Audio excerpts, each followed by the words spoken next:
Now we're going to look at the 15th century in Italy. And so the 15th century means the 1400s. Okay, so at this time period, if you look at this map, Italy was not a united country like we think of it today. It had different sections like the Kingdom of Naples. That was all this yellow. Or we have the Papal State, which included Rome and the Vatican. The church has control over this area. So it really was these little, almost like little countries unto itself, like the Republic of Venice. Right? So that's the first thing to realize. And the second thing to realize is that in Italy, architecture is a huge part of the Renaissance, more so than it is in the Northern Renaissance. So we'll start by looking at architecture. And our first person we're looking at here is Filippo Brunelleschi. And he becomes really famous for this dome that he creates in the Florence Cathedral. And here we have our dates here. It was eventually completed in 1471. And he creates this dome, this huge dome, in a very different way than any dome had ever been created. So it is like, you can think of it almost like steps. And it goes up like this and over and over. And they are bricks that are in the step pattern. And by doing this, they're interlocking bricks. And he creates this with a two-walled system. So if you ever get to Florence, you can actually go up into the dome and you're walking in between the two walls, and you can see this step pattern that he used to interlock the bricks. And then you can come out, and right here there is a walkway that you can walk around on the top of the dome. So no one had ever thought of doing this kind of interlocking the bricks in this method. And so, you know, at first people really questioned whether this was going to be doable, but he succeeds in this, and is probably his biggest claim to fame is this dome. So now there was a competition between a number of people that took place in Florence to create a door for or a set of doors for the baptistry in Florence. And the baptistry is a very important building in Florence or in any of these cities that we're talking about.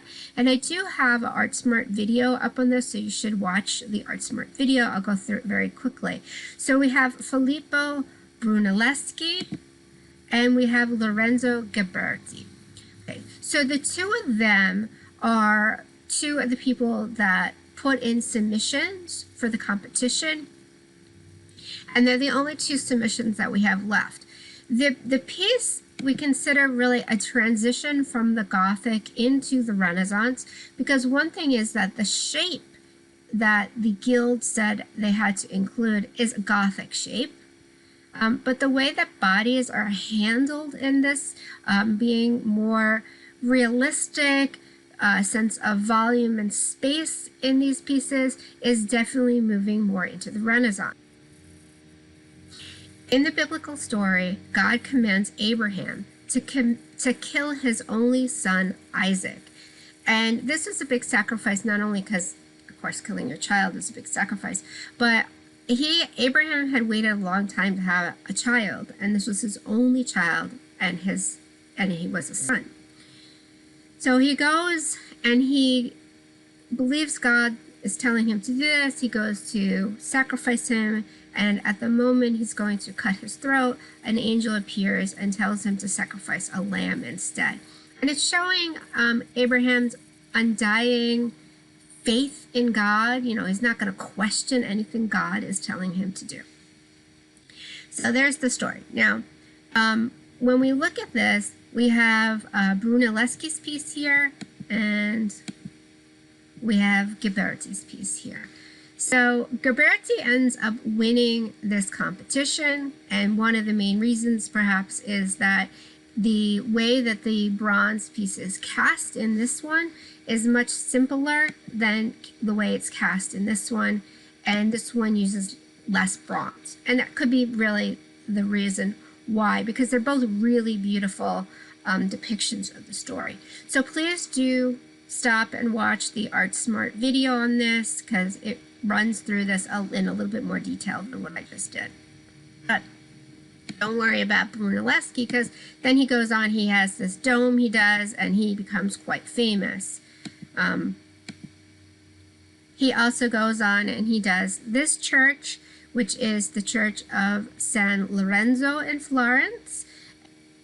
You can see how, if you remember back to the Roman basilica, that it's still holding true to that shape. So we have our large open area in the middle that becomes the nave, the row of columns, colonnade, or called a colonnade, the walkway, the ambulatory, and look, we even have coffers again in the ceiling, or the shape of the coffers. We have a Roman arch. So all of these things are connecting it back to Roman architecture. So next we'll look at sculpture. And we have the first of the Ninja Turtles.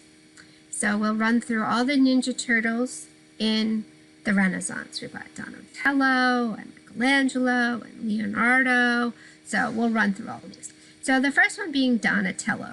So Donatello creates this depiction of David. David is the biblical character from either the Hebrew Bible or the Old Testament, where he was the young boy Israelite, maybe about 19, and this monster person, Goliath, comes and threatens them, and he is brave enough to go and fight Goliath, and he wins, and he kills Goliath with his slingshot. He, throws a stone and it hits him in the forehead, and he dies. And then David becomes king of the Jews. So that's the story of David. So here we have Donatello's depiction of it.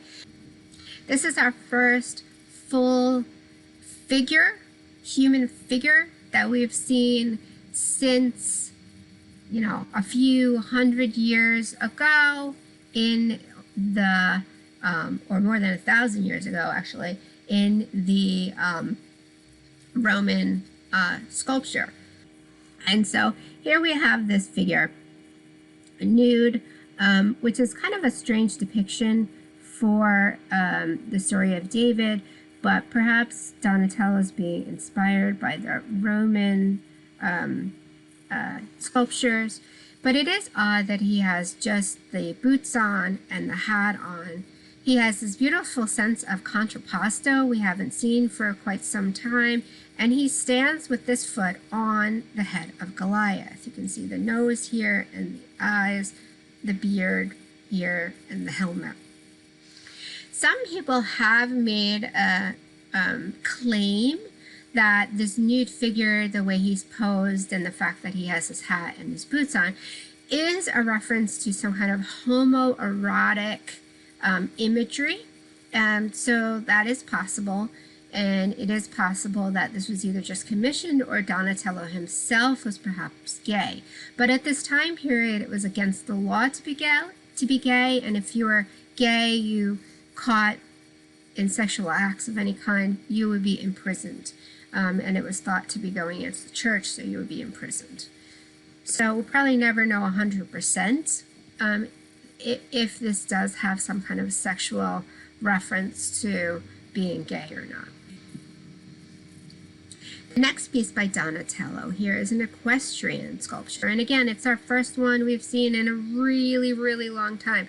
The only one I've shown you for a while was the one that was maybe of Charlemagne, maybe of Charles the Great. We're not sure. Charles the Bald. We're not sure, okay, which it was, but that equestrian sculpture.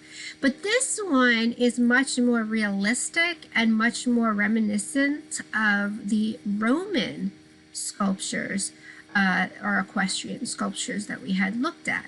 So we've got the 1 foot forward, indicating this person is in movement and going into battle. The horse's head actually slightly turns, which is quite lovely. And then the person on him is in full armor here. the next piece, we're going back to Ghiberti. So if you remember, I said Ghiberti won the competition of the doors, and so he makes this to the baptistry doors, the pair of baptistry doors, and when he is finished with that, then they ask him, they love it so much, they ask him to do another set of doors. And for the second set of doors on the east doors, he pushes the idea of perspective really far, and bringing back really not only looking at the Roman depiction of perspective, but really bringing in this new form of basing everything on math. And in the Renaissance, everyone wanted to base everything on math. Math was really, really important. I always say that maybe I would not really want to live in the Renaissance because math was always my absolute worst subject in school, and I really, to this day, detest math. But anyhow, so if you ever taken a drawing class and learned some basic perspective, you know that you have like a point on the vanishing line and the lines are going to that. That's 1 point perspective. And that's what we're doing here. So we have this kind of imaginary line going this way, which is indicating where the land and the sky would meet. And then somewhere in this area, we have a point on that line, and all the other lines in this are to meet that point. So we have like all the floor lines. If you were to continue the floor lines up, they're going to all converge at this one point. The wall here is going to converge somewhere up here at this point. Maybe it's more up here. The line here. So every line that's drawn needs to come to this one place, this one point. And that's called 1 point perspective. Okay? So this is the most basic form of perspective. And so it's, there is some math to that, not so much, but when you go further, then there's 2 point, 3 point, aerial. There's a number of other forms of perspective. And when you get further and further, there is actually some math that is needed for the perspective. It's pretty basic math, but math is needed. So we have this really amazing idea that Ghiberti had. He said he's going to have the stuff that is in the farthest distance in the background be like almost just a drawing and not really be raised up in any way, so it recedes in space. Then as he comes forward and it comes up into our space more, then it becomes more three-dimensional.